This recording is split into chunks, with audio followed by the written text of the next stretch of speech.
All right, welcome back to another episode of Fantasy with Man McMahon. Today, we are going to be back on that Fantasy Premier League grind. We are looking at Game Week 13. So, I'll talk a little bit about Game Week 12, how that went, and also the previous missed weeks. So, that'll be the results from Game Week 10 and 11. So, go over those two briefly and then go a little bit more in depth about what worked with Game Week 12, what we're keeping, what we're ditching, what we're swapping out for Game Week 13. Game Week 12 was pretty solid. It was a solid. It was a big old green arrow for your boy, and hopefully we're gonna replicate that this week. So fingers crossed that it all works out. So we're getting into the hectic season of FPL because we got games every 3 days, it seems like. So it's gonna get a bit crazy going into December and the new year because then the transfer window kicks off. But that's also when FPL managers are blessed with their second wild card for the season. So yeah. Let's get into it and talk about strategy for Game Week 13.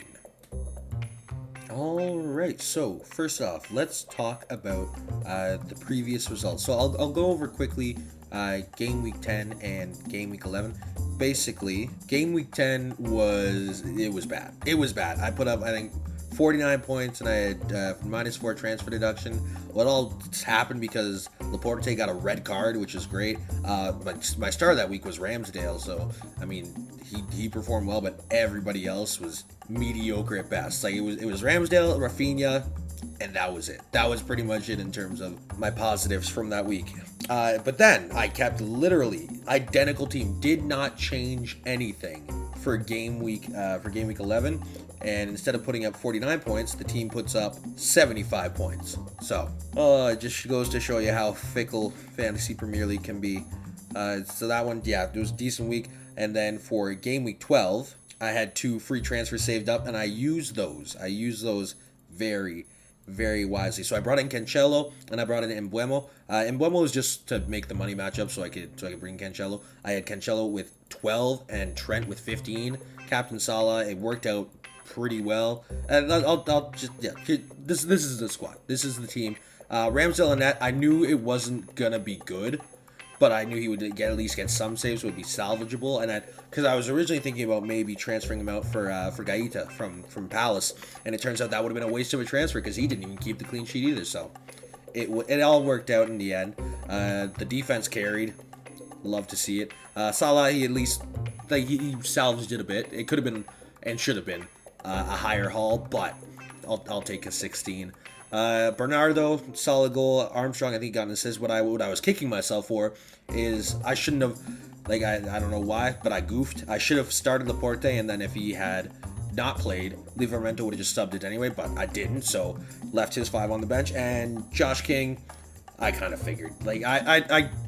I didn't want to start him over anybody else that was already in the squad. And once I made that decision, I was like, all right, he's scoring and I'm going to regret it. But 12 points on the bench, not ideal, but it was still a good week despite that. So I'm not too hung up on it. All in all, I was relatively happy with the team.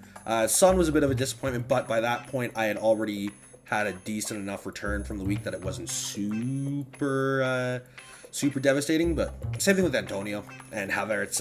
He's the biggest letdown, I think, of the past 4 weeks has been Kai Havertz. I think it's 1 goal. And talk about a subpar false 9. It is not good, but hey, he's still on my team, right? So obviously he's doing something right, or I just don't have the transfers to get him out. Anyway, let's talk about this week. All right, so let's now talk about my plan for Game Week 13. So we'll start off first and foremost with the singular transfer. I managed to find a strategy that I liked where I didn't have to take on a transfer deduction. So 1 transfer going out is Adam Armstrong, and coming in is Hwang Hee-chan. I'm liking the Wolves fixture this week and also next week because Norwich this week and Burnley next week, he has the opportunity to run riot. I think Wolves can take a dub, and if they're taking dubs, it's most likely going to be a result of him and Jimenez, so I am ready for it. So this is what the whole team is looking like. At the back, we are starting with Ramsdale up against Newcastle. Arsenal should take that dub. It should be pretty clean cut. There's a chance because Newcastle has, even if Newcastle is taking L's, they are still a threat to score. But Ramsdale, he's been great. So I have no reason not to back him. I thought about putting in Sanchez, but I think the FPL gods would like rain fury on me if I both didn't pick up Rafinha and started Sanchez. Like that's a bold move, and I'm not feeling particularly bold this week, especially when I already have Ramsdale. Backline, we have Cancelo, we have Trent, and we have Laporte. Pretty solid. Like how can you not have Cancelo and Trent in your squad by now? And Laporte is left over. And given that it was Stones and Diaz who were playing for City in the UCL this week, I'm guessing Laporte will get the start here. He should, at the very least. Moving on to the midfield, Son, Salah, Havertz, and Bernardo. Havertz is flagged, but it's just a case of if he does play, it should be decent because, I mean, we'll see, because Man United, now with Michael Carrick at the wheel, what could possibly go wrong? But if there is a chance that if he doesn't play, Mbeumo will sub in, and they're going up against Everton. I thought about putting Janssen as the primary sub, and I'm still thinking about it.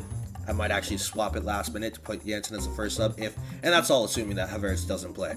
But yeah, that's the little chess game I'm playing against myself right now. And then Bernardo, he's been so good. He's on such a run of form, and he's quietly like putting up big points. Like I don't know, he's one of my most underrated players FPL wise and just regular wise this season. And then up front, right in with Josh King, Hwang Hee-chan, and Antonio. Antonio, it's more like a what's the word I'm looking for? A safety net in terms of like I have double City defenders. And if the clean sheet goes away, it kind of ruins everything I got loaded up here.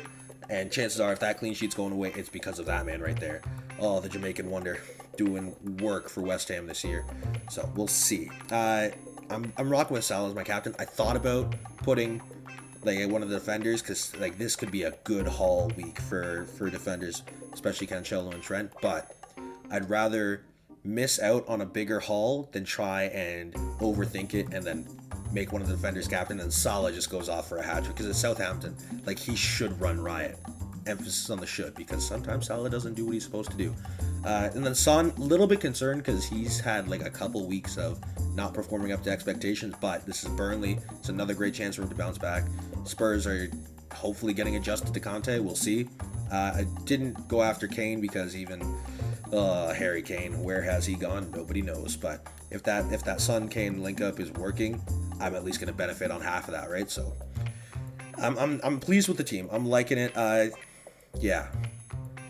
Of course, I always have my doubts about every single player that I pick because there's a lot of good fixtures this week and a lot of good opportunities to pick up points.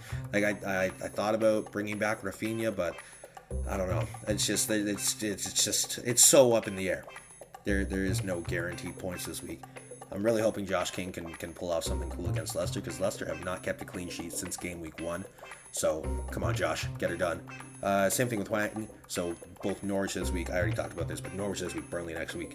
Like this man can put on a show. But I need all the points I can get at this point. So it's gonna be tough. It's gonna be tough. But I like the squad. It has the potential to do some damage.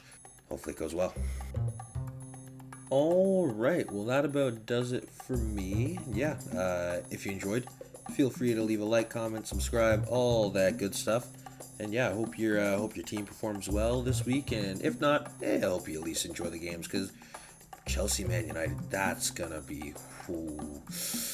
As a Man United fan, I am terrified because I don't think it's gonna go well, but you never know. But yeah, it should be an entertaining couple of games this week, and yeah, we'll see what we get both FPL wise and just gameplay wise. So I'll be back in a few days because game week 14 is on November the 30th. So hope you're not tired of me yet because I'll be right back here in just a few days. So I'll see you next time. Have a good one and peace.